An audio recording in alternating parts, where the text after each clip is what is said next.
what's up? My name is Tony. I've been looking back on my videos, and I realized that I never said my name. So if you're new here, my name is Tony, and I'm just gonna make this video really quick. I got this from a video. I'll link it below if you want to see the video for a reference. So like, obviously you could, okay, like say usually if you want to mix a candle, you kind of know in your mind what you want it to smell like, or what you think mixing certain fragrances will make it smell like.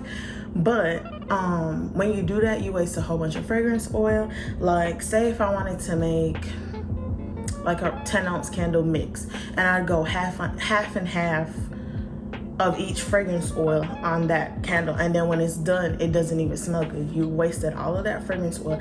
And if you know, fragrance oil is super expensive. So I know that I didn't want to do that because I don't want to keep buying and buying fragrances, but I also didn't want to use the fragrance straight out of the bottle because I know a lot of people do that.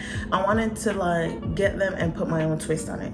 So for this like mixing, I guess, tutorial, you will need a jar, preferably with a lid. I got these when I was trying to do some face masks. You could get these anywhere really. It's just a mason jar, but a tiny one with a lid. Fragrance oils of your choice and some Q-tips. So I kind of know what I want it to smell like, so I'll just show y'all what I do. I have 3 of them here because without kind of telling y'all what I want to mix, I have this oil, which is a base oil that I want, I guess, to be like the center of attention. But I have this to mix with it, and this. These are kind of the same type scents, but I want to see which one smells the best. So what you will do is you open up your, I guess, main oil. Oh, my hands. Give me a second. All right, so you open up your main oil that you want to mix it with, and then you get whichever one you want to mix, like add to it. Then you get you a Q-tip. So each scent will have a Q-tip. So you take this one and you dip it. And how you would tell the difference, you could tape like the middle of it to see which scent is which scent, but I'm gonna just put it in my notes, which one I put on which side, and I'm gonna leave it alone. So you just dip this in here.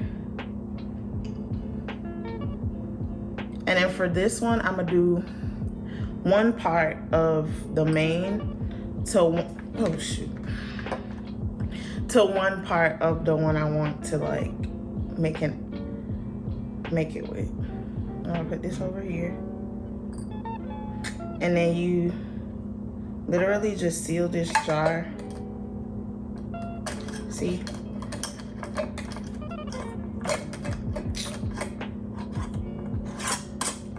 You seal the jar and you leave it for a couple hours. I'll leave it until I come back home from work. So basically what this is half of one fragrance oil to half of the other fragrance oil.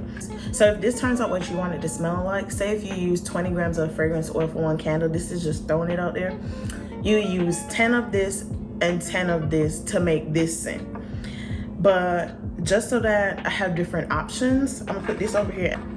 So this one, I don't know if y'all can see it in the frame, but that's the first one. And then for the second one, I'm going to mix, and this is just so I have options, just so if this one doesn't smell like I want it to smell like, I don't have to wait another like 3 however many hours. I recommend leaving it like at least 3 hours, but I just do different options just so that if this doesn't come out like what I want it to smell like, I have a different option just to see which one's better. So then for this one, I'm gonna do one on this side and one on that side. So now this is 2 parts to 1 part. And then leave it, put the lid on it. And then again, and then for the last one, this scent kind of smells like this one, but this one is like more candy type smelling. So I'm gonna see how that smells with this. And for this one, because this is so strong, I'm gonna just go ahead and do 2 of this 2.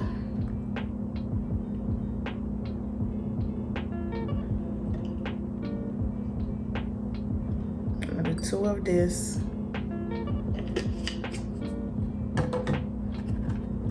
2, 1 of this one.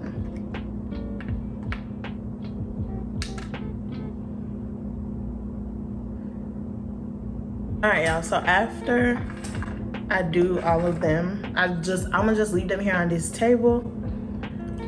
Obviously you can label your jars. You could put like a tape over one of the Q-tips just so that you know which is which, but I wrote it in my notes. I'm gonna leave it like this. Say if you use 9 grams in one candle, since this jar is 2 of the base to the other one, to one of the other one, it'll be 6 grams of the base and 3 grams of the other fragrance oil. However many times you put it on a Q-tip, divide the whole like number by the Q-tip ends, basically, that are filled with oil. So again, the front one on this has 2 ends that's filled with fragrance oil, and the one in the back has 1 end that's filled with fragrance oil. So I know when I'm making my candle, if I use 9 grams on a regular, I use 6 grams of the base and 3 grams of the second oil that I put into the back one. So it's pretty easy. Obviously not all the time, because you know, like when you smell something in small batches, it'll smell better, but then if you put it in a whole thing, it doesn't smell that good. But this saves more time than just pouring all of these into one candle and all of them turning up to smell disgusting. So even if you mix all of these and the one that you tried, you like it the best, and then when you burn it, it doesn't smell like what you want it to smell like, that's still saving more oil than you would have done pouring in each candle. But anyways, I hope this was helpful to y'all. I hope you understand it and you learned something. My next video should be a haul, and I'll do like a fragrance oil haul as well. I'm just waiting on one more package and I could do like a whole candle supplies haul. So that's it for this video. Don't forget to watch the rest of my videos in this whole entrepreneur series. Don't forget to like, comment, and subscribe, and I'll see y'all in the next video. Bye.